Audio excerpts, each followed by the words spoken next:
La Hornet est née au Japon en 1996, mais ce n'est qu'en 2004 qu'elle est arrivée au Brésil et est devenue une passion nationale.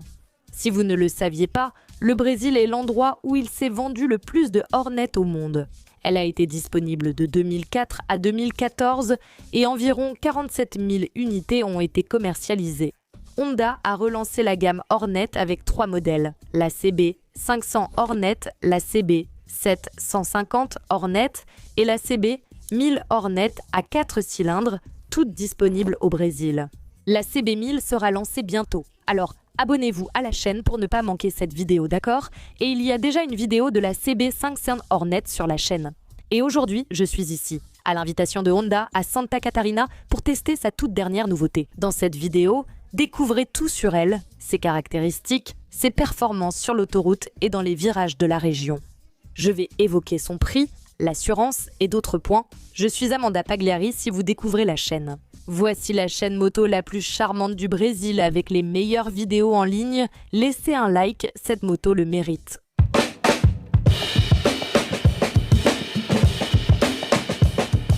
C'est la Hornet intermédiaire pour un public jeune avec un peu d'expérience, mais pas encore expert, pas encore prêt pour une CB1000, n'est-ce pas? 4 cylindres, par exemple, mais qui veut déjà plus de performance que la CB 500 Hornet. Et ce qui est sympa, c'est que le look est vraiment pointu, donc tu as une moto Street Fighter très agressive. Fait intéressant, son design a été conçu en Italie par l'équipe Honda locale et son côté s'inspire de l'aile. De la Vespa. Hornet signifie guêpe en anglais, un design axé sur légèreté, agilité et plaisir. Une naked compacte, ici nous avons son poids, au total 180 kg sans compter les liquides de son réservoir de carburant qui a une capacité de 15,2 litres d'essence. Toutes les lumières, y compris ce double phare, ses projecteurs et les clignotants, sont à LED avec aussi la lumière de position diurne. Et ce qui est sympa, c'est qu'il reste allumé en permanence. Pourquoi? Pour la sécurité, pour signaler au véhicule devant qu'il s'agit d'une moto, il verra la configuration avec 2 clignotants et le phare, ainsi que l'annulation automatique des clignotants. Vous pouvez désactiver cette fonction sur le tableau de bord et le système ESS. Lors d'un freinage brusque à une certaine vitesse, l'électronique le détecte et active automatiquement les clignotants arrière. En pratique, le véhicule derrière vous restera attentif, augmentant ainsi votre sécurité. La selle est biplace, caractéristique des motos Nakers, ici pour le passager, ce petit siège malheureusement, et la hauteur de la selle au sol est de 79,5 cm. D'accord, et il y a ici en dessous une prise USB de type USB. Je sais, ils auraient pu mettre la prise ici sur le guidon, ils auraient pu, mais c'est ce qu'on a pour aujourd'hui. Passons aux suspensions. Nous avons ici de Showa une fourche inversée, sans réglage, mais elle apporte la technologie SFFBP qui sépare l'aspect hydraulique et mécanique dans chaque tube de fourche et elle a un diamètre de 41 mm et le débattement total est de 130 mm. Bras oscillant arrière en aluminium, ProLink, débattement 130 mm, 7 niveaux de précharge du ressort avant. Nous avons des disques Wave double de 196 mm avec étrier 4 pistons pour le frein arrière, diamètre de 240 mm et piston unique, tous de Nissan Musique. Le Ease de Honda est un système d'immobilisation électronique. Même avec une copie ou en forçant la moto ici, elle ne démarre pas car la clé est électronique. Le tableau de bord, 100% numérique comme sur les 500 à la même taille mais reste différent. À l'extérieur, quelques voyants lumineux et des informations centralisées ici. Le fond est blanc, noir ou automatique. Le compteur de vitesse et le compte-tours sont au centre. Ici, la jauge de carburant s'affiche avec d'autres infos et vous pouvez personnaliser la disposition du tableau de bord. L'indicateur de vitesse s'affiche en bas avec un résumé.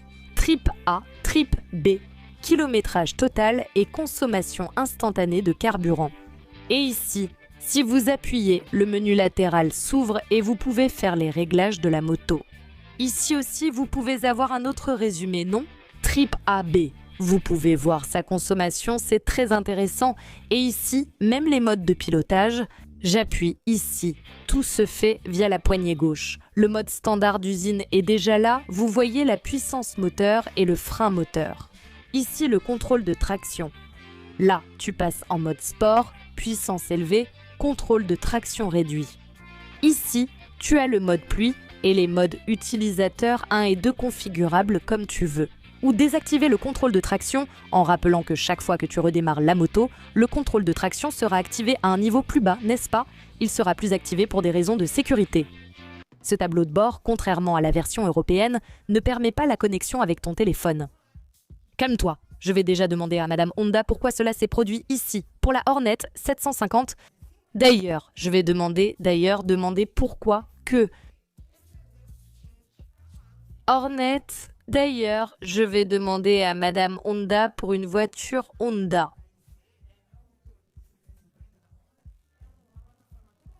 Alors, lui-même, 5 litres n'est-ce pas mon restylage, cette volatilité, allons-y, NFC Escaroras.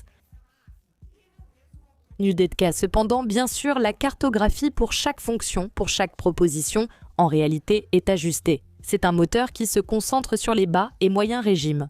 Nouveauté, la plateforme moteur intègre le système Vortex. Je vais expliquer concrètement. En résumé, ce nouveau système fait en sorte que l'air crée une sorte de vortex, des petits tourbillons à l'intérieur du moteur. Et grâce à cela, l'air entre avec plus de force, ce qui fait une différence au niveau des performances. La pompe à carburant, identique à celle de la Fireblade Triple R, permet au moteur d'offrir d'excellentes performances tout en étant plus efficace.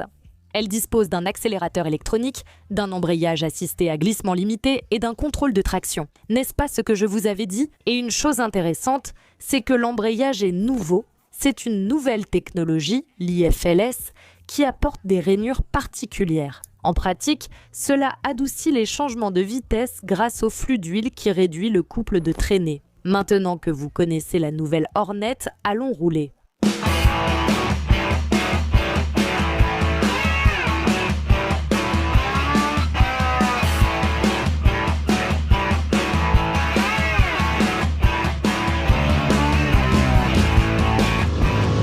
Mon gars, cette moto prend vraiment bien les virages. Quelle moto agréable à piloter, on dirait une CB300 avec un moteur plus puissant. Elle est très maniable, cette moto t'aide vraiment. Donc je pense que tu n'as pas besoin, je ne sais pas, de passer par la Hornet 500. Si tu as déjà de l'expérience sur une moto, n'est-ce pas? Alors tu as par exemple. La Twister roule déjà depuis pas mal de temps, tu as de l'expérience, c'est une plus grosse. Tu peux déjà passer à la Hornet 750 roulée en mode standard ou range si tu as un peu peur, mais la moto, elle t'aide, n'est-ce pas? Ce moteur n'est pas un 4 cylindres, mais il est progressif et réactif, non? Et j'aime beaucoup ce type de moteur et il est très bien pour celles qui progressent, parce que c'est une moto qui t'aide. Alors, pense qu'avec la Hornet 1000, techniquement, tu es déjà une pilote expérimentée. Ici, tu es en train d'évoluer, donc tu peux te tromper et la moto te le permet parce qu'elle n'est pas aussi agressive que ça. Et là, beaucoup de gens vont dire « Ah, je n'ai pas aimé, je ne sais pas quoi, ce n'est pas ça ». En ce qui concerne la puissance, c'est compliqué, les filles, je ne vais pas mentir. Ce moteur manque de piquant selon vous. C'est surtout quand on regarde les concurrentes. Vous avez là la concurrente directe, la MT-07, vous avez aussi une Suzuki 8S, vous avez la Trident 660 qui a un moteur très sportif, n'est-ce pas? 3 cylindres. Donc, il y a plusieurs options sur le marché et les gens vont comparer le rendement, le coût, n'est-ce pas? Le meilleur rapport qualité-prix, la valeur et le retour émotionnel. Et puis, on va voir comment les ventes vont se passer, n'est-ce pas? Pourquoi Honda a bridé la moto, n'est-ce pas? Ils ont enlevé 20 chevaux parce que Honda est méchante? Calme-toi. Je vais déjà demander à Honda, directement à Honda, pourquoi la moto est arrivée avec 20 chevaux en moins. Ne pars pas, hein? Mets un like si tu aimes la vidéo. Eh bien, les amis, mais bon, j'ai trouvé qu'il manquait des chevaux. Je suis très curieuse de rouler sur cette Hornet 750 d'origine. Avec ses 20 chevaux. Qui sait? Peut-être qu'un jour l'Europe y parviendra et pourra la tester en face à face, non? Ce serait intéressant d'avoir cette perception, n'est-ce pas? Pourquoi je dis ça? Il manque du piquant au moteur, donc il serait mou. Non, il ne l'est pas, il faut toujours travailler avec le moteur. Régime plus élevé donc, d'après ce que j'ai ressenti ici, 5000, 6000 tours, 6000 moteurs en 3e vitesse. Ici, c'est super agréable, donc la moto pousse ici, c'est excitant, bien. La moto est excitante. À 6000 tours ici, la moto pousse vraiment, on sent la vigueur du moteur. Prendre les virages est amusant et stable. Je vois de la saleté sur la piste, c'est ce que je remarque.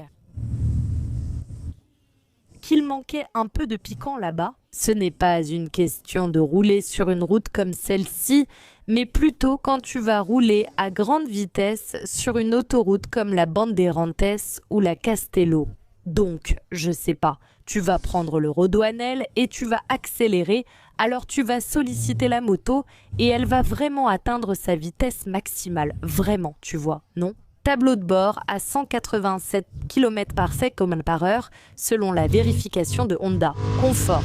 C'est une moto qui a une selle dure. C'est inutile, non? Les naked sont faites pour la sportivité, donc pas de selle confortable. Mais on s'installe bien dessus, on peut reculer. Mais je préfère rester à l'avant. Pourquoi? Parce que je peux bien serrer le réservoir avec mes jambes, j'arrive à bien le tenir. Donc pour moi, c'est bien mieux comme ça que d'être à l'arrière. Il y a un espace ici, donc je sens que j'ai plus de contrôle sur la moto ici. Alors ne vous attendez pas à un grand confort ici sur la Hornet, vous allez rester ici avec les jambes pliées. Il n'y a pas moyen, c'est comme ça, n'est-ce pas? Les motos sportives et les motos naked ont cette caractéristique. Qu'est-ce que j'ai pensé du moteur? Si vous roulez en mode sport, vous avez plus de sensations. C'est vraiment amusant de rouler en mode sport. Je ne sais pas comment sera la consommation, je vais vous en parler dans un instant, mais ce que je peux dire, c'est que le mode sport apporte plus d'émotion. Cependant, je pense que les 20 chevaux manquent, d'accord. Prendre les virages à la Serinia, c'est un vrai plaisir. Expérience incroyable à Santa Catarina, l'endroit choisi par Honda était parfait pour tester le moteur. J'ai dit qu'il manquait de piquant, car j'aime la puissance et accélérer, tu vois. Aussi, la boîte de vitesse ici est vraiment très douce. Nous arrivons ici, bienvenue dans la vallée européenne. On est presque à la fin du ride, mais avant de terminer la vidéo, allons voir son prix. Combien elle coûte sur le marché et le prix de l'assurance, c'est important. Et aussi la réponse de Madame Honda sur pourquoi elle est arrivée avec moins de chevaux. Allons-y. Et avant d'appeler Madame Honda pour répondre à ces questions, parlons de la puissance du moteur et de l'absence de connectivité.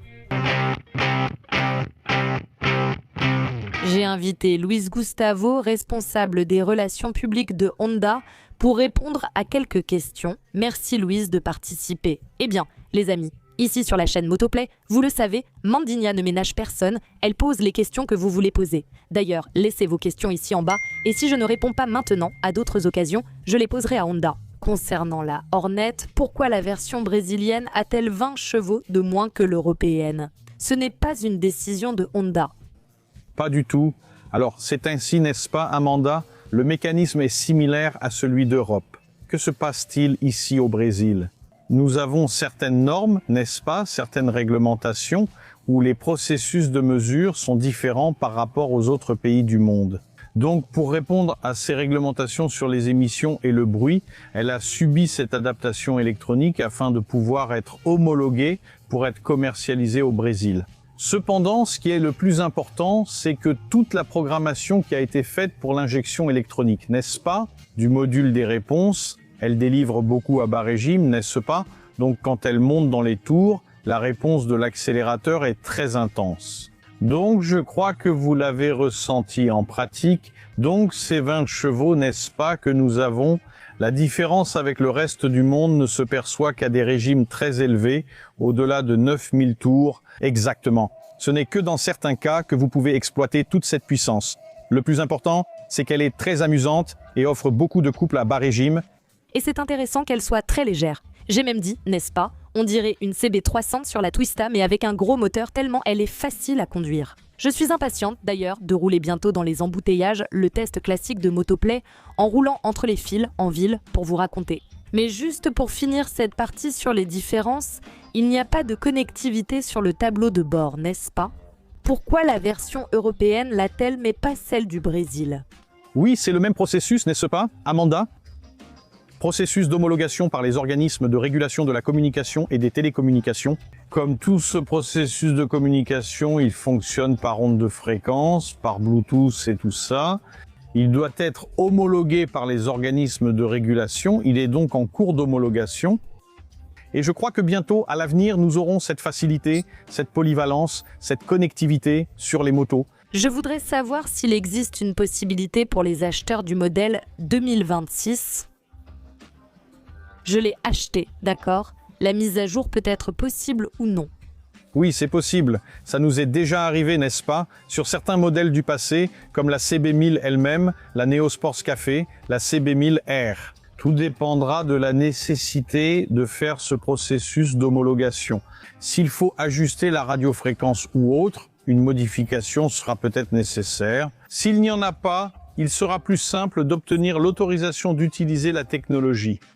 Super, bon à savoir, merci. Merci Amanda, à la prochaine.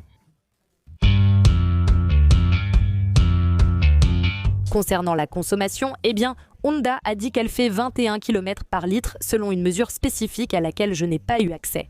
Au final, ça m'a surprise, d'accord? J'ai roulé en mode sport 99% du temps avec 21,4 km par litre de consommation. D'autres ont fait mieux, non. La plupart ont mieux consommé que Mandigna, d'autres moins bien. Ça dépendra vraiment de ta conduite. La consommation m'a étonnée.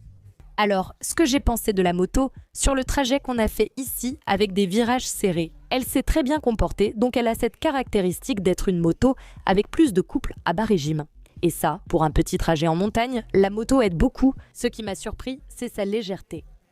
Donc, c'est une moto qui ne te pose pas de difficultés, facile et agréable à conduire. Elle est belle, elle est légère, compacte, et le moteur est le plus adapté pour ce type de terrain. Si tu veux une moto pour l'autoroute et la vitesse de pointe, elle ne te conviendra pas. Vous avez vu la réponse de Honda, non? De Luis, mais ne dis pas que ça vient de moi, d'accord?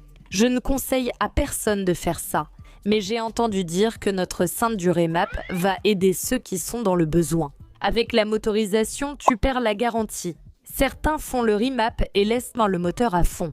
Tu te rappelles que l'essence diffère entre Brésil et Europe? N'utilise pas la cartographie européenne au Brésil, ça peut poser problème. Consulte un spécialiste, notre ceinture remap peut t'aider. Si tu as adoré la Hornet et que tu la veux en pleine puissance, livrée avec 3 ans de garantie et Honda Assistance, offrant une couverture au Brésil et dans plusieurs pays d'Amérique latine. Et il est disponible en 2 couleurs, blanc et noir. Indique en commentaire ta couleur préférée avec un prix conseillé des 53 694 reis.